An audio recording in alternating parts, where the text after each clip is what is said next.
Hello YouTube, and welcome back to another video made by an old man with a phone.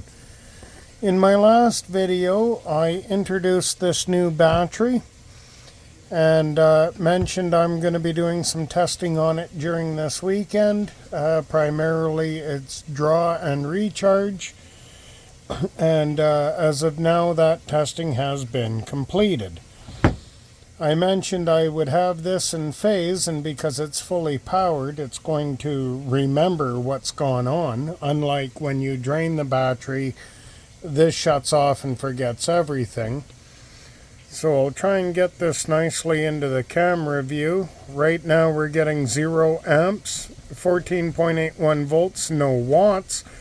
We've had 28.695 amp hours and 387 watt hours. So I give the battery a pass. It's not the 30 amps that is mentioned on the battery very clearly. However, I still give it a pass. It's certainly a lot more power than the last batteries I was using. And as I mentioned in the last video, if you'd watched it, I would probably have another one of these batteries on order before I even make the next video, as I'm satisfied with the results, and I don't fancy myself to be much of a liar or very good at that at all. I already have the next battery purchased and en route to arrive when it gets here. So my off-grid solar portable camping / emergency radio pack now has both batteries purchased. I'll be coupling that with a charge controller I already own, and I'm still flipping the coin whether that'll be a 20 amp hour EP-Ever MPPT charge controller, or whether it'll be the 40 amp hour MPPT charge controller by EP-Ever. Since I already own both charge controllers, as my home solar has had several evolutions over the years, I already own the equipment. You may as well repurpose it, put it back into service. I may or may not be buying different solar panels to try and maximize my charge controller, but the point of the box will be to run emergency / recreational radio communication on its own, independent of the grid, 24 hours a day, 7 days a week, without failure, week after week. If your emergency event is 5 days long, it has to do the job.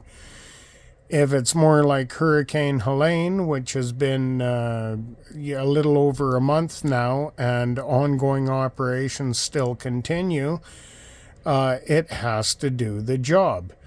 Or whether you're just camping with a package of hot dogs and a box of beer and you don't want to come home for the next week, it has to do the job.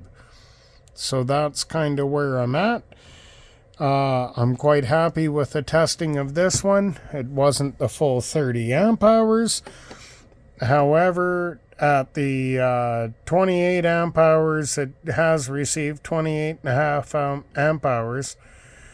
I'm quite satisfied. So almost 28.7. The other battery is en route. The rest of the radio box,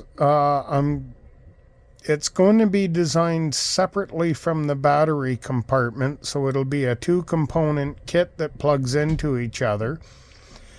And I did mention in the last video, it's because I want the BMS on these batteries to have an independent RF shielding, just in case the RF from my radio equipment is responsible for bumming out one of my BMSs. I don't know that for sure, but it's a simple simple engineering design to make sure that that's no longer going to be a thing. Oh, the charger is still topping up the battery, by the way. So we get these sporadic moments where it gives you a couple of watts and then it just dies out. I'm certain if I left it long enough, but why bother? At this point, the battery gets a pass. I have another one en route. And we'll begin building the radio box hopefully shortly. One of the radios I want to put in the radio box to make it as diverse as possible is going to be a radio capable of crossband repeat. So I'm looking at the Yaesu lineup somewhere between the FTM 200 and the FTM 400.